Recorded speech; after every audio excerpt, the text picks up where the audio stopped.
নমস্কার বন্ধুরা, সুজাতা কিচেনে আপনাদের সকলকে স্বাগত। আজকে গলদা চিংড়ি এনেছে কর্তামশাই, আর সেইগুলো নিয়ে কাটতে বসে গেছি। আর চিংড়ি মাছগুলো একদম জ্যান্ত, আর প্রত্যেকটা চিংড়ি না পেটে ডিম ভর্তি। আর চিংড়ি মাছগুলোকে যেহেতু ডিম ভর্তি, একটু সাবধানে কাটতে হবে যাতে ডিমগুলো না বের হয়ে যায়। আর চিংড়ি মাছগুলো ছাড়ানো থেকে একদম শেষ পর্যন্ত আজকে ভিডিওটা তোমাদের জন্য রইল।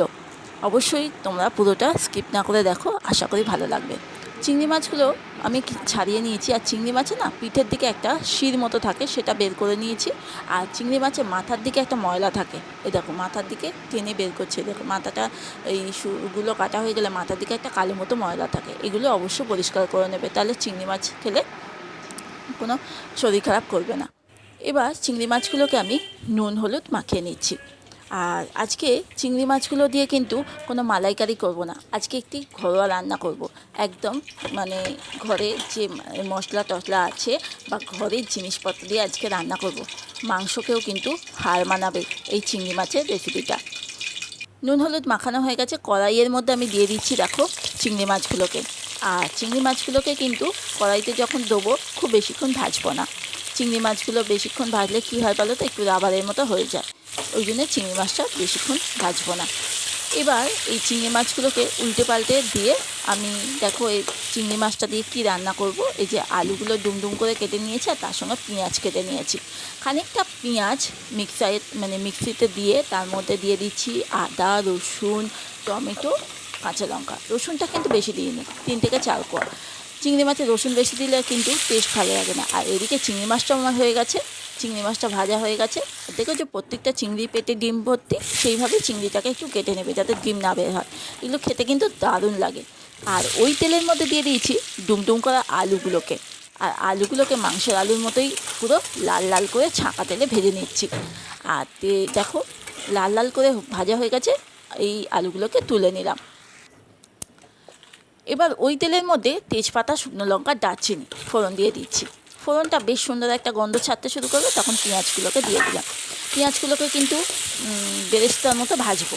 এটাই হচ্ছে এই রেসিপির একটা মানে কী বলবো, রেসিপি মানে এটা বেরেস্তার মতো ভাজলে কি হয়, টেস্টটা খুব ভালো হয়।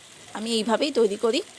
আর এর মধ্যে দিয়ে দিলাম, যেই লাল লাল করে সুন্দর ভাজা হয়ে গেছে বেরেস্তার মতো, তখন আমি বাটা মশলাটা দিয়ে দিলাম, তার সঙ্গে জিরের গুঁড়ো, তার সঙ্গে হলুদ গুঁড়ো, পরিমাণ মতো লবণ দিলাম, আর তার সঙ্গে একটু চিনি দিলাম স্বাদ অনুযায়ী। এবার দিয়ে সমস্ত মশলাগুলোকে ভালো করে কিন্তু কষিয়ে নেবো যতক্ষণ না তেল বেরোচ্ছে গা থেকে। ভালো করে দেখো কষাতে কষাতে তেল ছেড়ে গেছে গা থেকে, তখনই আমি এর মধ্যে দিয়ে দেবো ভেজে রাখা আলুগুলোকে। তোমরা মনে করছো ঘরে গলদা চিংড়ি এনেছে, নারকেল নেই, দুধ নেই, একবার এইভাবে রেসিপিটা করে রাখো, মাংসকেও হার মানিয়ে দেবে। দেখো কষাতে কষাতে হয়ে গেছে ভালো। আমি পরিমাণ মতো জল দিলাম, কিন্তু জলটা খুব মিডিয়াম পরিমাণ জল দিলাম, যাতে বেশ মাখা মাখা ব্যাপারটা থাকে, বেশ ঝোল ঝোল হবে না কিন্তু।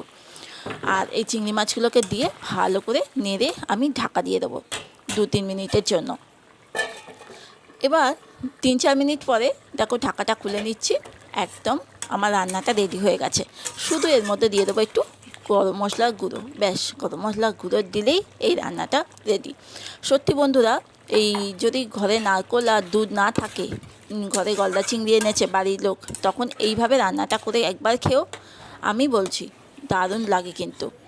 আর কতটা লোভনীয় হয়েছে দেখো চিংড়ি মাছের এই রান্নাটা, সুন্দর দেখতেও যেরকম সুন্দর হয়েছে, খেতেও কিন্তু দুর্দান্ত হয়েছে। বাড়িতে একবার অবশ্যই ট্রাই করে দেখতে পারো, আমার তো দুর্দান্ত লাগে।